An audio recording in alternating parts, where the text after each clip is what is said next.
ఎలాంటి బ్యాక్గ్రౌండ్ లేకుండా తమకంటూ ఒక బ్యాక్గ్రౌండ్ని క్రియేట్ చేసుకుని సెన్సేషనల్గా ఇండస్ట్రీలో దూసుకువెళ్తూ ఉంటారు చాలామంది. రిథమ్ ప్యాడ్ ప్లేయర్గా ఇండస్ట్రీకి వచ్చి మ్యూజిక్ డైరెక్టర్గా తనకంటూ ఒక స్థానాన్ని సంపాదించుకుని ఇప్పుడు ప్రొడ్యూసర్గా మన ముందుకు వచ్చిన ఒక అమేజింగ్ పర్సనాలిటీ ఈరోజు మనతో పాటు ఉన్నారు.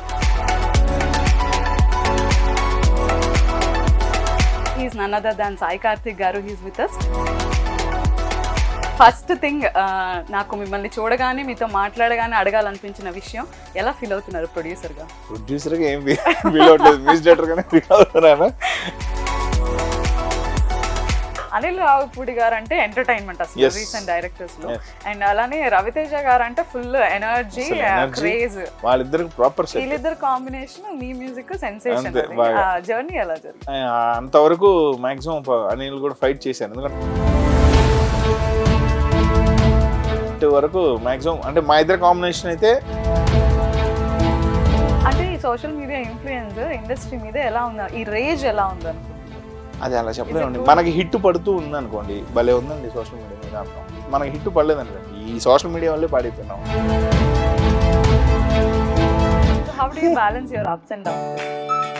ఎప్పుడు నేను అదే హిట్ మనకి ఎక్కలేదు, క్లాప్ తీసుకోలేదు. లక్కీగా ఏంటంటే ఏ డైరెక్టర్ అయినా ప్రొడ్యూసర్ అయినా సాయి కార్తిక్ వల్ల సినిమా పోయిందని ఇప్పుడు వరకు అనలేదు.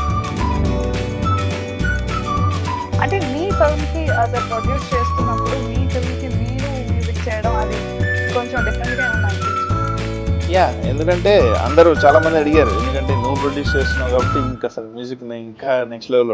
అలా ఎప్పుడు అనుకోలేదు, ఎందుకంటే project main. What money means to you sir? Very important, ఎందుకంటే మనీ లేకపోతే ఏం చేయాలి. ఇది మటుకు అంటే ఓపెన్గా డబ్బు అయినా అంత ఇవన్నీ మొత్తం మాకు ఆ డబ్బు లేకపోతే అనేది.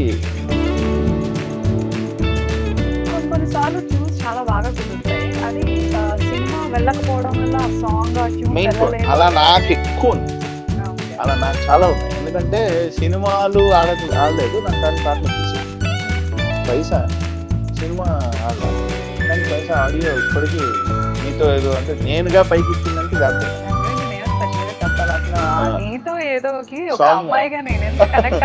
అసలు మొత్తం అసలు ఆ సాంగ్ తో నాకు ఆ పాటకి పిచ్చి లేడీ ఫ్యాన్స్. మణి శర్మ గారి మ్యూజిక్ అంటే ఆయన చేసిన అప్పటి పాటలు ఇప్పటికీ అందరికీ ఇష్టమే, బట్ అది ఏదంటే స్లో అయింది. చాలా రోజుల గ్యాప్ తర్వాత మళ్ళీ ఇస్మార్ట్ శంకర్ చేశారు, and again it's a hit. So yeah, ఈ గ్యాప్ ని ఎలా ఫీల్ అవుతున్నారు? ఖచ్చితంగా గ్యాప్ వస్తుంది ఎవరికి అంటే పెద్ద పెద్ద స్టార్ హీరోస్కే వస్తుంది. 12 to 12 అనుకోవటమే, 12 to 6 పని చేయటం, మళ్ళీ 6 నుంచి 12 వరకు వెయిట్ చేయటం. ఇక్కడ ఒక్కటేనండి, హిట్టే మాట్లాడుతుంది. మధ్యలో ఇంకోళ్ళు వచ్చి ఒక హిట్ ఇచ్చారంటే షేర్ అవుతుంది. అంటే ఇక్కడంతా చూసుకొని మళ్ళీ ఇక్కడికి రావడానికి టైం పడుతుంది. ఆ టైం వచ్చే వరకు మనం అక్కడే ఉండాలి. ఇది రాలేదని చెప్పి ఈలో మన సీట్ దిగామంటే ఇంకో లెక్కేస్తాం.